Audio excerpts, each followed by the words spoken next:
একজন ভাই প্রশ্ন করেছেন তিনটি, উত্তর দেব? তাহলে একটু শোনেন, এলেম এলেম জানার জন্য। প্রথম প্রশ্ন, ফজরের জামাত চলাকালে সুন্নত পড়া যাবে কিনা? এই প্রশ্নটা শুধু ফজরের জন্য নয়, এটা সব নামাজের জন্যই। ফরজের গুরুত্ব বেশি না সুন্নতের গুরুত্ব বেশি? নবীজি বলছেন, ইজা উকিমাতিস সালাতু ফালা সালাতা ইল্লাল মাকতুবা। হাদিস সহিহ মুসলিমে এসেছে। সাল্লাল্লাহু আলাইহি সাল্লাম, প্রিয় নবী সাল্লাল্লাহু আলাইহি সাল্লাম বলছেন, যখন নামাজের ইকামত হয়, ফরজ নামাজ ছাড়া কোনো নামাজ আর নাই।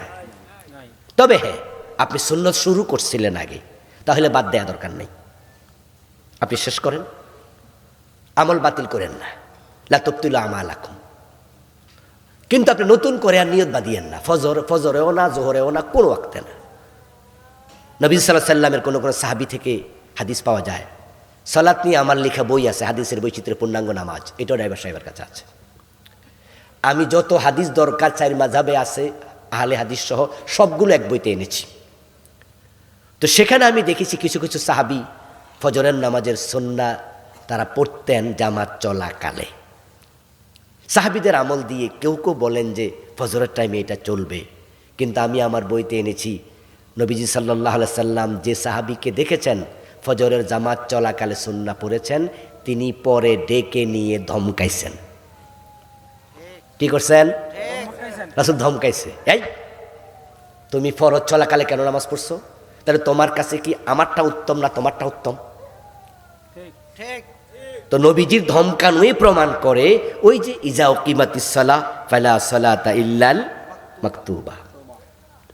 আমি কোন আলেম যেহেতু তারা ফজরের জামাত চলাকালে সুন্নাহকে এলাউ করে, বলে আপনি তো চাইলে সুন্নাহ পড়েও জামাত পাবেন, তো পড়ে ফেলেন না, অসুবিধা কি? এই জাতীয় যেহেতু বলে, আর আমি একজন হানাফি মাযহাবের আলেম, আমি হানাফি মাসলাক ফলো করি, তো আমি ভাবলাম যে তাহলে এর পক্ষে মনে কোনো হাদিস থাকতে পারে। কিন্তু সাহাবীদের আমল পেলাম, নবীজির কোনো অনুমতির হাদিস পেলাম না। তো নবীজি যখন কোনো কিছু নিষেধ করে, এটা কি আর অন্যের দলিল দিয়ে জায়েজ করার সুযোগ থাকে? আবার যে সাহাবীরা পড়েছেন, রাসূল যে ধমকাইছেন, ওই হাদিস আমি আমার বইতে আনছি। তাহলে যে কয়জন সাহাবীর আমল পাওয়া যায়, তাহলে বোঝা গেল হয়তো ওই মেসেজটা তাদের কাছে তখনও পৌঁছে নাই। আজকে যেমন হাদিসের কিতাব আমরা একসাথে সব পাইয়া যাই, রাসূলের জামানা কি হাদিসের বই ছিল? এই জন্য হাদিস এমনও হয়েছে যে নবীজি থেকে একটা শুনেছেন সাহাবী, এটা শুনে তিনি চলে গেছেন ইরাকে, ওনার বাড়ি ইরাক। কিন্তু ওই সময় কত শত সাহাবী রাসূলের সাথে ছিল, 2-4 জন, 5 জন, 10 জন, 20 জন, 50 জন, লাখ সাহাবী সব কি এক জায়গায় থাকে? এই হাদিসটা হয়তো তারা পরে শুনেছেন। এই জন্য আমরা সুন্নাহকে গুরুত্ব নিশ্চয়ই দেব, তবে ফরজের উপরে নয়। তো আপনি ফরজে শামিল হয়ে যান, এবার আপনি সুন্নাহটা পড়ুন। কখন পড়বেন? অন্য ওয়াক্তে যদি হয়, যেমন জোহরের সুন্নাহ, আপনি সালাম ফিরিয়ে তারপরে আপনি চাইলে আগের যে সুন্নাহটা এটা পড়তে পারেন। কিন্তু ফজরের সুন্নাহ কখন পড়বেন তা নিয়ে আলেমদের দুটি মত পাওয়া যায়। উলামায়ে হানাফ বলে সূর্য ওঠার পরে পড়বেন, আর অন্য মাসলাকের আলেমরা বলে আপনার এখতিয়ার, আপনি সালাম ফিরানোর পরেও পড়তে পারেন, সূর্য ওঠার পরেও পড়তে পারেন। এখন সালাম ফিরানোর পরে কিভাবে পড়বেন? নবীজির একটি হাদিস তো আছে, ফরজ নামাজের পরে সূর্য ওঠার আগে কোনো নামাজ নাই। তাহলে আপনি কিভাবে পড়বেন? এই হাদিসের জবাবে অন্য মাসলাকের আলেমরা একটা হাদিস দলিল হিসাবে দেয়, সেটা হলো একজন সাহাবীর আমল। তিনি সুন্নাহ পড়ছিলেন ফরজের পর, নবীজি তাকে ডেকে বললেন, কিও আমার লগে না তুমি জামাতে নামাজ পড়ছো, এখন আবার কিসের নামাজ পড়ো? উনি জবাব দিলেন, ইয়া রাসূলুল্লাহ, আগে যে সুন্নাহ 2 রাকাত আমি পাই নাই, ওটা এখন পড়ছি। নবীজি বললেন, ফালা ইযান, ও তাহলে অসুবিধা নেই।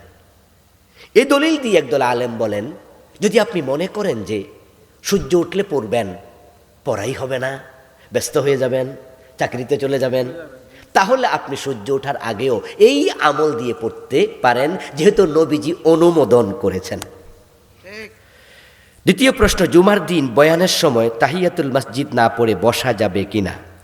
বয়ানের পরে কাবলাল জুমার সময় দেয়া এটা সুন্নাহসম্মত কিনা। আমাদের দেশে কিছু কিছু কাজ আগ থেকে চলে আসছে যেটা আমরা ফলো করছি।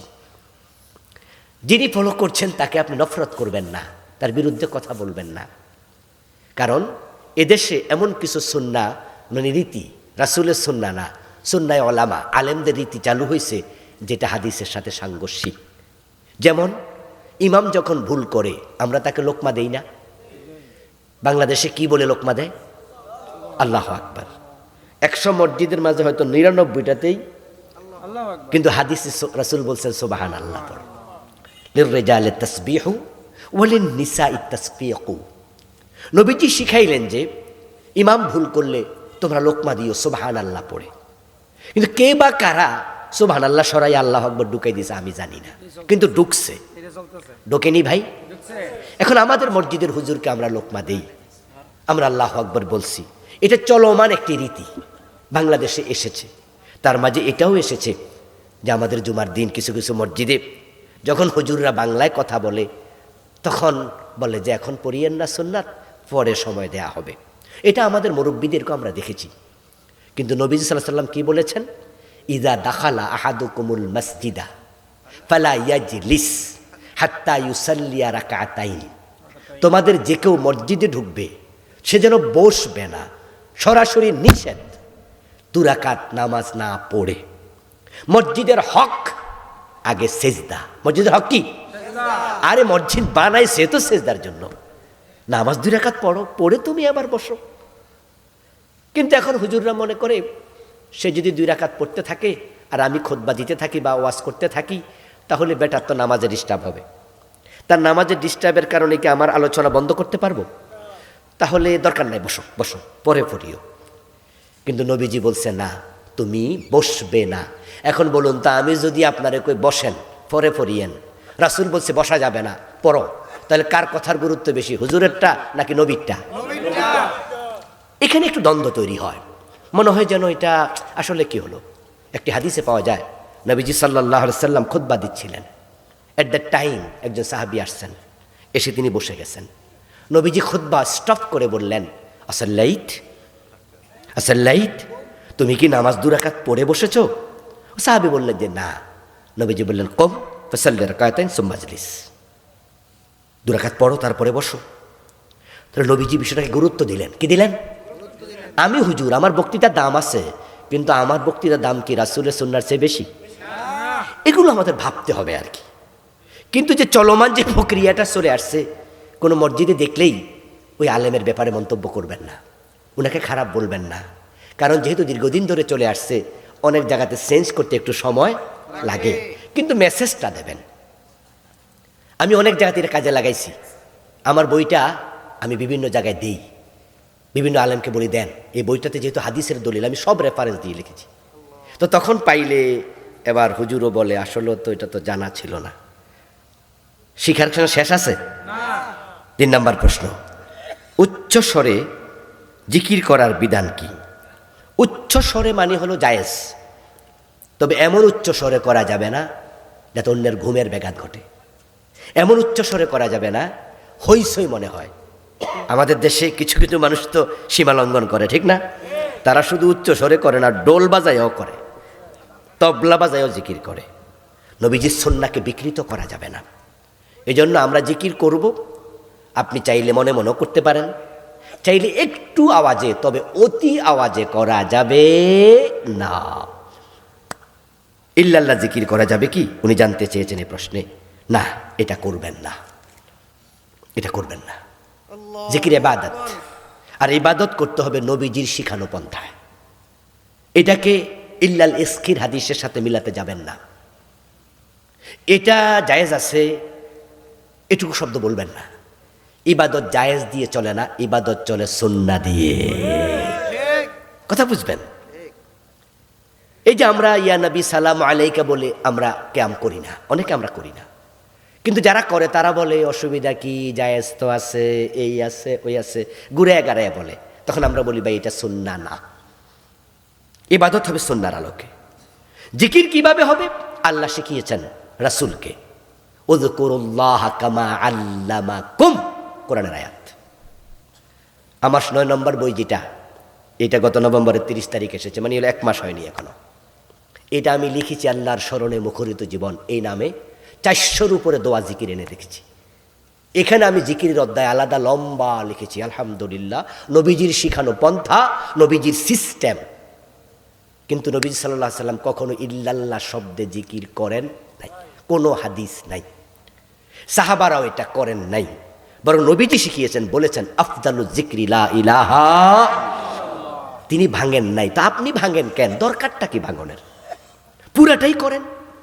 নবীজি শিখিয়েছেন সুবহানাল্লাহ, আলহামদুলিল্লাহ, আল্লাহু আকবার, লা ইলাহা ইল্লাল্লাহ, লা হাওলা ওয়ালা কুওয়াতা ইল্লা বিল্লাহ। আরো আছে না? তো তিনি তো ইল্লাল্লাহ শিখাইতে পারতেন, পারতেন কি না? নবীজিকে কেউ মানা করছে নাকি? কেউ মানা করার অধিকার আছে?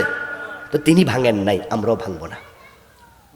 ইবাদত যদি কবুলই না হয়, সুন্নাহর আলোকে না হয়, তাহলে ইবাদত করে সময় নষ্ট হচ্ছে, লাভটা কি?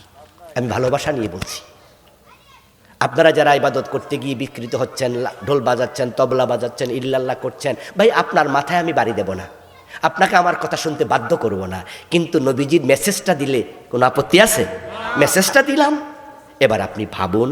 যদি মনে করেন যে একটু ভাবি, কথা তো ঠিক, হাদিসে যেহেতু এটা পাওয়া যায় না, করব কেন? হাদিসে যেহেতু এটা আছে, ছাড়ব কেন? হাযা মা ইনদি ওয়াল ইলমু ইনদাল্লাহ আলাইহি তাওয়াক্কালতু ওয়া ইলাইহি উনীব। প্রিয় ভাইয়েরা, 9টা বই আছে, প্যাকেজ নিয়ে যাবেন ড্রাইভার সাহেব থেকে, অনেক কাজে আসবে ইনশাআল্লাহ।